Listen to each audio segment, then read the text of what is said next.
This thing that he's doing where he's pretending that he's a woman is very smart. It really don't make a difference if you say he or she to me. Some psychopath can just pretend that they're a woman and knock women over on the court. I gotta take this out. Norman's a fucking woman, dude. I bet. Oh, It's a giant dude. A giant dude who's just dominating these chicks. So the more controversy there is, the more people do come to see them. The crazy thing about the WNBA, imagine if the NBA had the same sexual dynamic. Imagine if the most of the team was a bunch of gay dudes who were like very aggressive and black. Welcome back to Court Riot, WNBA fans. Today we're diving into a story that has ignited major controversy and sparked heated reactions throughout the basketball world. Joe Rogan has now found himself at the center of a growing WNBA debate, with Brittney Griner, Sophie Cunningham, and the league itself all being drawn into the discussion. Claims, criticism, and strong opinions are spreading rapidly. But what is really behind all of this? So, without wasting any more time, let's jump straight into today's video and break everything down. Some of the biggest personalities in sports commentary are now calling out what they describe as double standards within the WNBA on national television. Meanwhile, league executives are reportedly facing growing pressure as the WNBA finds itself at a major ideological crossroads. If you enjoy this content, consider giving the video a like and subscribing to the channel. Believe it or not, more than 73% of our viewers still aren't subscribed. It's completely free, takes just a second, and it means the world to us. So, have you subscribed yet? Great. Thank you so much for your support. Now, let's get back to the video. You can't define what a woman is, then you're an idiot. And this is nonsense. And that's what your ideology is. Your ideology is so stupid, you can't define the difference between a male and a female. And so you've decided that people identifying with something means it's a real thing, and you have to say it because everybody else says it, and they scare you, and they'll cancel you and go after you. So everyone's agreed to nonsense. So this is where we painted ourselves into this dumbass fucking corner. Corporate media's initial aggressive attempt to promote political narratives has completely backfired, igniting a fierce public debate that now stretches from major podcast studios to mainstream news programs. Griner now adding her voice to the debate over transgender athletes. She's a WNBA star, slamming the push to ban biological men from competing against biological women. So when someone like Brittney Griner says, actually, I'm going to fight for men to play in women's sports, it's just another blow against lots of young female athletes. But they've painted themselves in a corner, because if they don't let the guy in, it looks bad. Right. But if they do, he's going to dunk. Well, the thing is, can you define what a woman is? And until you can't, if you can't define what a woman is, then you're an idiot. And this is nonsense. During a heated episode of the Joe Rogan Experience, host Joe Rogan took aim at the sports establishment, arguing that these organizations have placed themselves in an absurd position where they can no longer clearly define what a woman is. Rogan delivered his argument bluntly, presenting what he described as the stark and uncomfortable reality behind the controversy.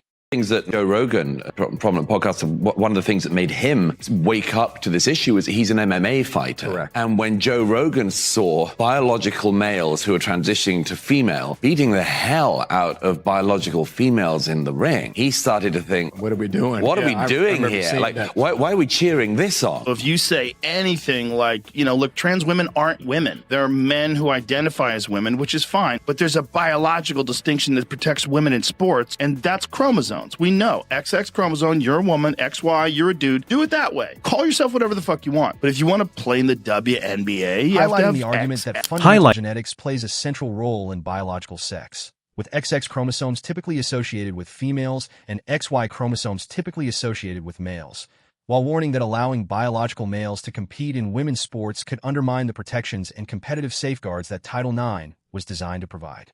The WNBA have an onus of responsibility to be able to ensure that it's fair playership, though. I don't know if playership's a word. For college sports and for the WNBA, too, 100%. I mean, I don't think it's ever okay for guys to be playing girl sports, but if this is true, then she was like the origin of this epidemic. Mostly big black gay ladies and a few scared-looking Sophie Cunninghams that have to point fingers at people. You're surrounded by people who think you're perhaps sexually attractive. They've made it into a reality show. It's become like Real Housewives. They're all just fight now. Right. That's the only reason you watch. But it is an interesting sexual dynamic.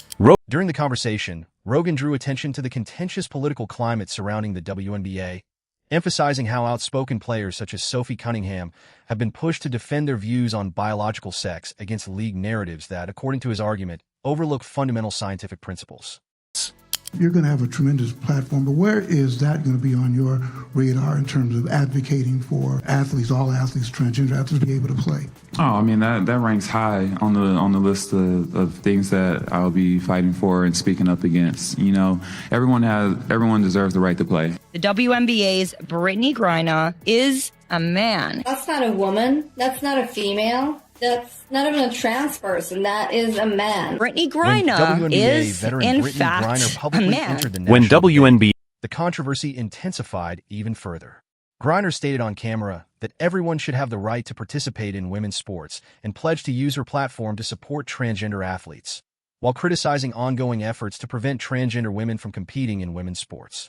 Really don't make a difference if you say he or she to me. Like when I'm out in public, like my teammates sometimes will get mad if somebody call me a he, but I'm just like, I don't care. Like, you know, we go sit down and get some food and they're like, sir, what do you want? I'm like, yeah, let me get the steak, medium well. Thank you. I'm in TSA and I'm going through TSA and, you know, the guy pats me down so I could go through. I'm cool. I didn't have people come running like, no, it's a girls. I'm like, hey, you're making it awkward. Yeah. Like, I'm just trying to get through. Whoever could pat me down the fastest, I don't care. Yeah. I've had the opposite where someone was like, hey, you know, it's just against the rules. Like, he can't pat you down. Like, she has to pat you down. And then she walks up and she's looking at me. She goes looking at my chest, looking me up and down, looking at my chest, trying to look at the ID, making it awkward. Or they'll ask me, you really a girl? Nah, I'm like. Her remarks quickly drew criticism from major news networks and commentators. Author Douglas Murray openly condemned Griner's statements, calling them deeply harmful to thousands of dedicated female athletes across the country. He argued that her position undermines young women who are working toward fair opportunities in competition, college scholarships, and hard-earned roster spots. Everyone deserves the right to play, so she's now weighed in on this. She's got a big voice. I suppose it's sort of lucky that Brittney Griner's not just starting off, because if these are the rules when she was starting off, then the whole thing might be different. The problem we have in America on this is that there's a very distinct lack, actually, of women defending women in the public square on issues like this. And that isn't the case in every other country. And for instance, in my own country of origin, Britain, there have been very, very prominent women, not just in sports, but across the political and social platforms who have objected to precisely. Murray pointed out that years earlier, after seeing biological males overpower female competitors in combat sports, even Rogan had recognized the potential dangers involved. Griner's remarks were praised by activist groups, but female athletes quickly stepped forward to lead a strong counterprotest. Sports figures such as tennis legend Martina Navratilova and two-time Olympian Sharon Davies strongly criticized Griner's position, arguing that unfair biological advantages have already cost thousands of female athletes opportunities and resulted in lower finishing positions. Navratilova emphasized that activists should respect the biological boundaries intended to protect women's sports and stop attempting to redefine feminism. Despite the intense backlash from mainstream fans and prominent sports figures, league executives and vocal activists continue promoting divisive agendas that risk alienating a large portion of the basketball audience.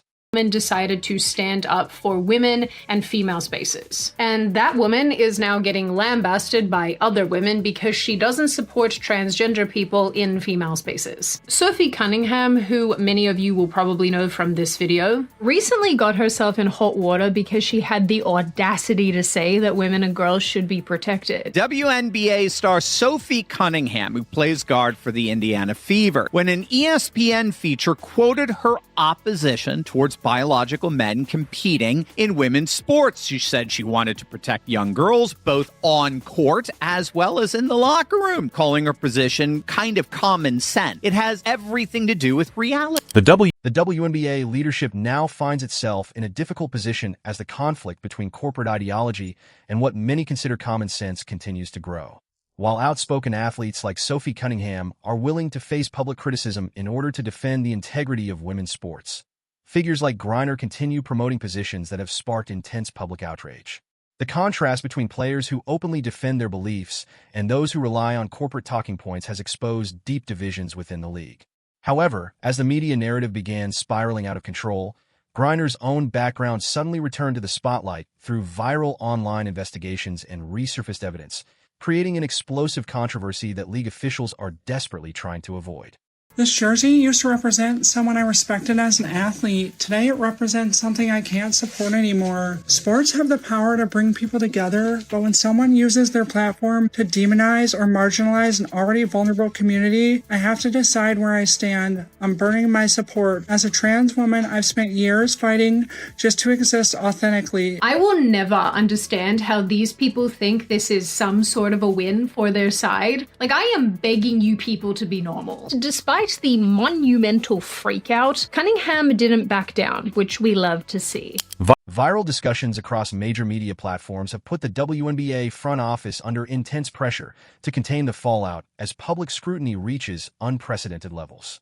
Analysts on the popular commentary program Valuetainment examined leaked video clips, resurfaced media footage, and online claims surrounding Griner's past, while drawing attention to what they described as a lack of coverage from major sports networks regarding her time in Russian captivity.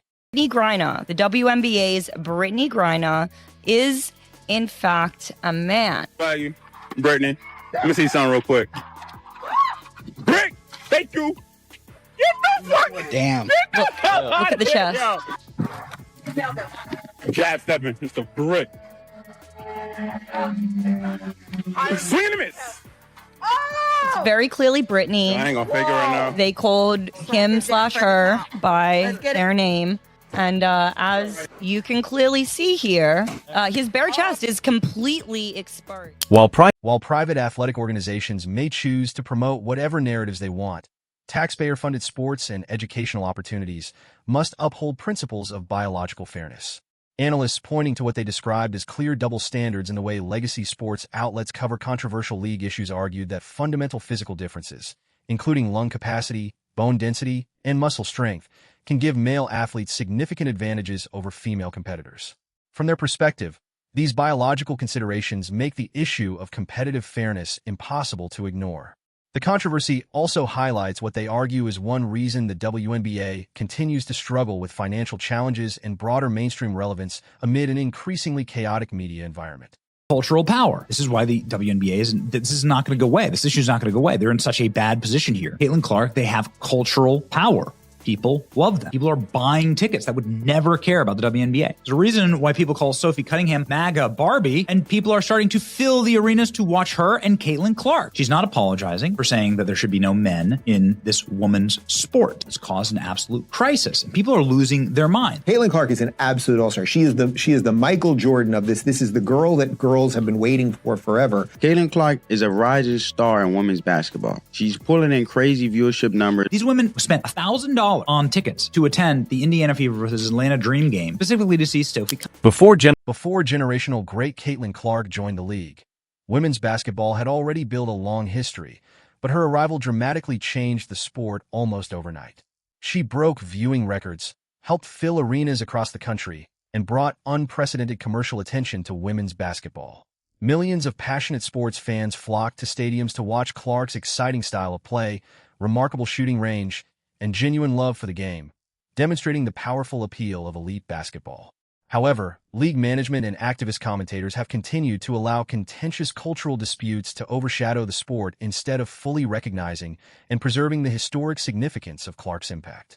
That he's doing where he's pretending that he's a woman is very smart. It really don't make a difference if you say he or she to me. Some psychopath can just pretend that they're a woman and knock women over on the court. I gotta take this out. Norman's a fucking woman, dude. I bet. Oh, It's a giant dude. A giant dude who's just dominating these chicks. So the more controversy there is, the more people do come to see them. The crazy thing about the WNBA, imagine if the NBA had the same sexual dynamic. Imagine if most of the team was a bunch of gay dudes who were like very aggressive and black. While the